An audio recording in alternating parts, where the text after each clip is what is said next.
Please join me in a very loud and warm welcome for RJ Shook.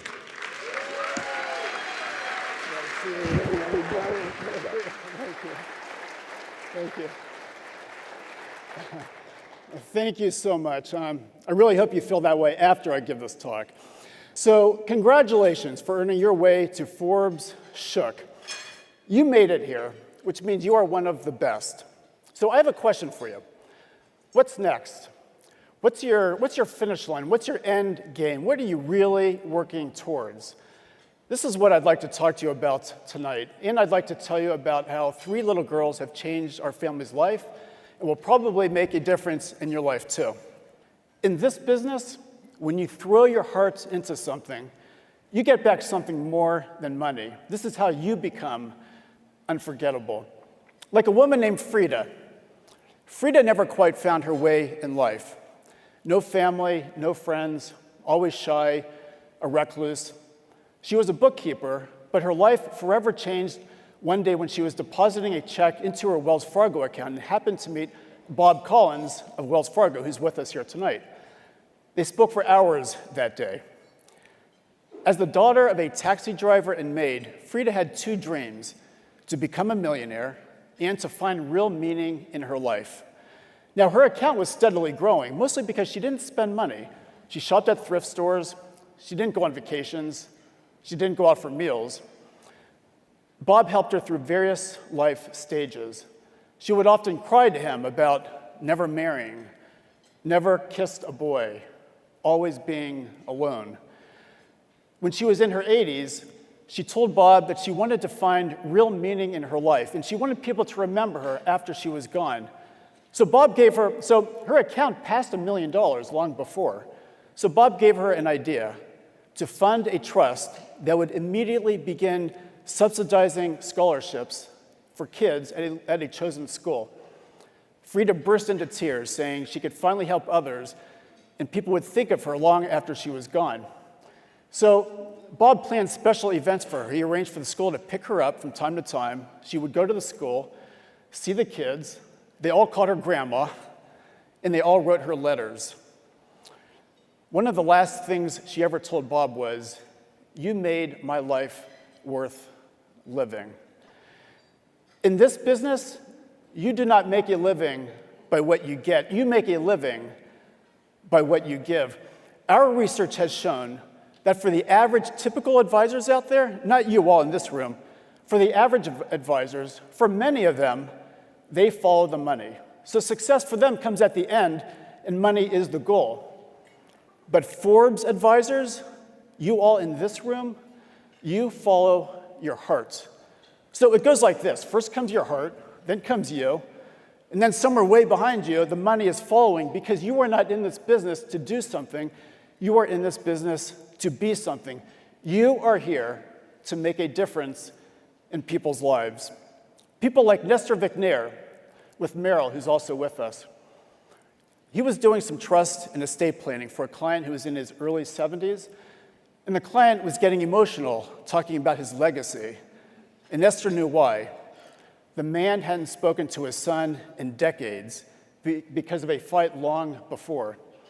So Nestor told the man, "It's time we find your son." So Nestor and team found the son up in Oregon. They arranged for the two to be reunited. And when the father and son saw each other, they ran towards each other, they hugged each other, and they cried together. The father was delighted to meet his daughter-in-law. And to his complete surprise, he met his grandchildren. He had no idea he had grandchildren. This client was very emotional when he was thanking Nestor for helping to make his life complete. People remember the way you made them feel. This is what makes you memorable. This is because our lives are highlighted by moments in which we touch someone else's life. I learned this when I was in high school after I lost my mother to breast cancer. I was 17. My father made me work with kids with terminal cancer. I loved it, but being a kid, I remember telling my father how much I hated it. It was truly the most rewarding, yet most difficult experience I could have ever remembered. There was this little girl named Juliet. She was 8. When she was around 5, she was doing gymnastics, and she noticed a pain in her leg. It turned out to be an osteosarcoma, a type of bone cancer, which had metastasized throughout her body. That's when I met her. At one point, she had this really long, really curly, really dark hair with big brown eyes and this really outsized personality. And she always talked about how she wanted to be a princess when she grew up, and she always wanted to go to Disney World. Now, when I met her, of course, she was going through treatments. She had a lot less hair, but she was a little cutie pie. One day, I was in the hospital, and I'm walking down the corridor, and I notice in a small room off to the side, there's a man sitting by himself. He was in his mid-40s or so. He had his face in his hands like this, and I recognized him. He was Juliet's father. With soft steps, I slowly walked into the room. This man was crying in heaves, just uncontrollably crying. After a couple moments, he looked up at me. He wiped the wetness from his face, and he said to me, he said, my daughter, Juliet, my daughter asked me if she is going to die. And he didn't know what to say to her. I didn't know what to say to him. I just turned 18. I didn't know what to say. I didn't know what to do. So you know what I did? I sat down next to him, and I cried. I cried with him. And I cried, and I cried,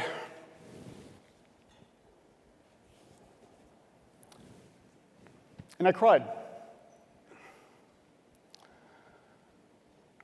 She was gone less than a week later.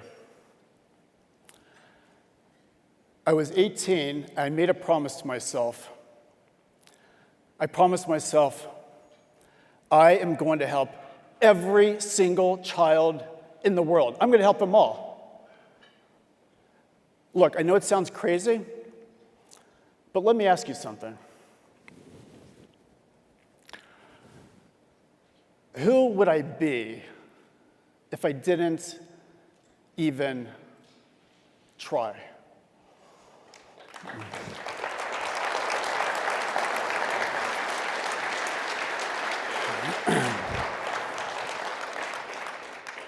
I think fighting for every child's future is worth everything. Tomorrow, I want you to meet 3 of the bravest people I know. It's a beautiful thing to help children find their smiles and help them find the will, the spirit to fight. These children will warm your heart. I want you to feel the way I feel. I've realized we can't do all the good that the world needs, but you know what? The world needs all the good that we can do. I just keep thinking to myself, everyone can help someone. This is how we at Shook Research look at what you do with your clients every single day. So, what does it mean to be a Forbes advisor? Does it mean being excellent? Well, yes and no. Being a Forbes advisor is about meaning. It's what comes before being excellent. Becoming memorable, making a difference. This is what our research, rankings, and conferences are all about. This is what being a Forbes advisor is all about. Thank you very much. Thank you.